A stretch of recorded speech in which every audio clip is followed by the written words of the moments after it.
So with the fall of communism came a lot of questions. Chief among them, when you're dividing up decades worth of state-owned assets, who gets what? The short answer is a very lucky few. In the early 90s, private citizens with the best connections to the powers that be were essentially just gifted a whole bunch of previously state-controlled assets. It's all best personified by the Russian oligarchs, a group of super powerful businessmen who control a disproportionate amount of the country's wealth. We came to Moscow to see how the 0.00001% live.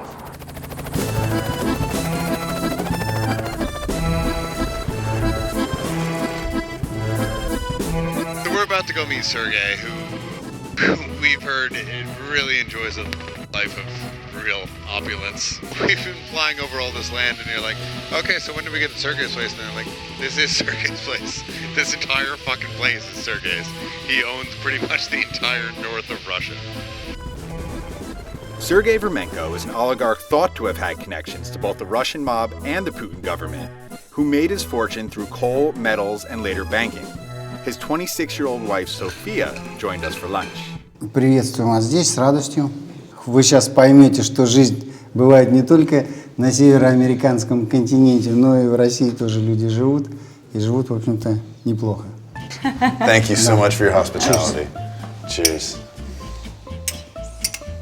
Мы встретились на спектакле. I saw like 6 bodyguards behind him. After we hang out and had coffee and chatted, he stood up and there was like 6 bodyguards. Everyone just Oh my popped up God. behind him. That Who must is have been this guy? Well, that, Six, что ты придумаешь? В то время у тебя было 2 автоматчика, 2... Время тяжелое было. Она миссис Уорд 2006. really? Wow. 2006. I didn't know. That changes the dynamic of the table. I've never sat at a table with a Mrs. World before. Yep. That's amazing. In 2006. Wow. It was a huge scandal as well. So they thought like there was cheating or some backroom They were saying deals. right away that he was standing there with the gun saying, you know, no, put a crown on her, you know. Like, I assume that's not the case, right, Sergey? Of course not. He was surprised as I am that I won. Right. But just because he's a powerful guy, people would just assume that. Exactly. And the corruption word that gets thrown around all the time. And that's a very Western perception of Russia, right? Is that business and finance is very closely tied to, you know, corruption and that. How do you kind of stay on top of that?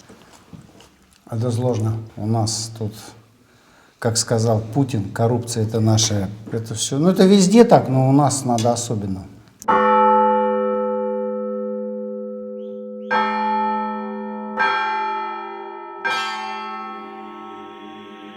After our caviar, Sergey took us to view his collection of Russian religious art. Oh, wow.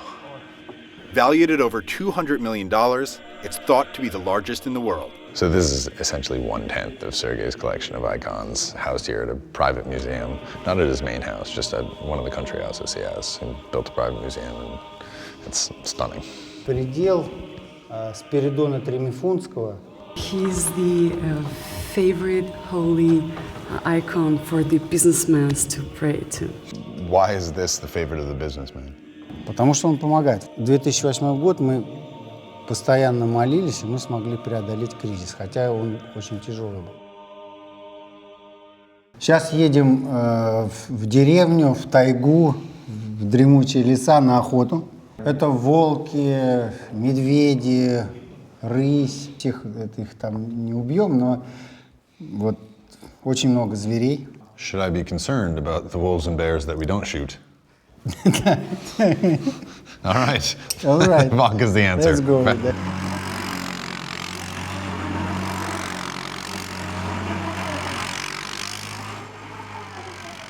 So in Sergey's downtime, he's an avid hunter. So much so that he has this entire estate of cabins out here where he hunts wild boar, among other things. So he's brought us out to traipse through the snow and hunt some boar. But outfits are first and foremost.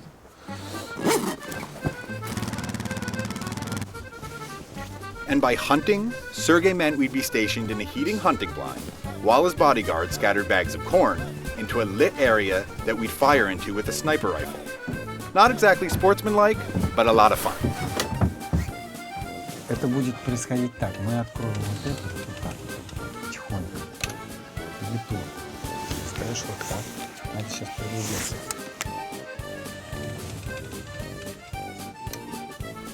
Кабана, whiteboard.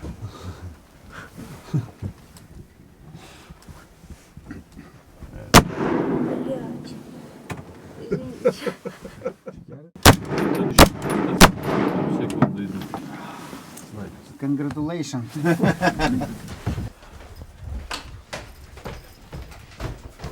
Это стриптиз.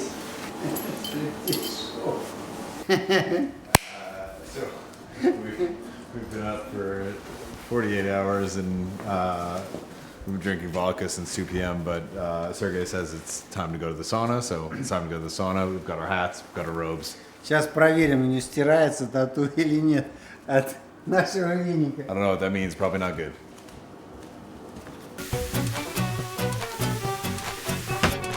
Не бойся.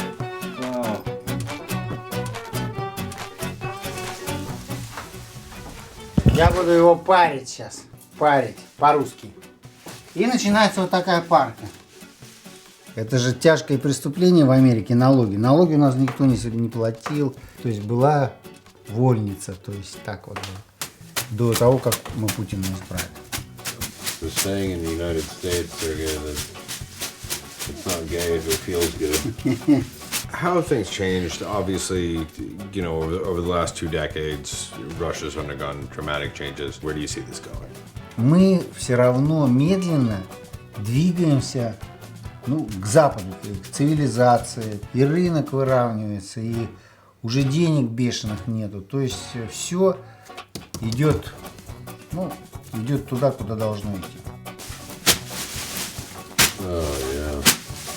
У нас говорят, в тот день, когда паришься, никогда не старишься.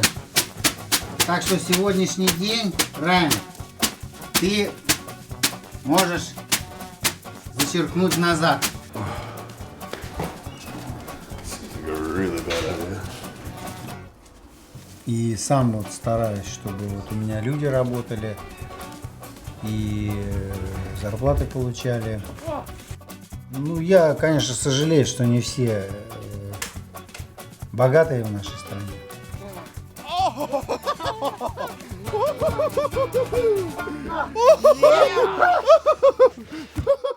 Давай, Райан, допьем. Jesus Christ. Cheers. Cheers. Fuck all.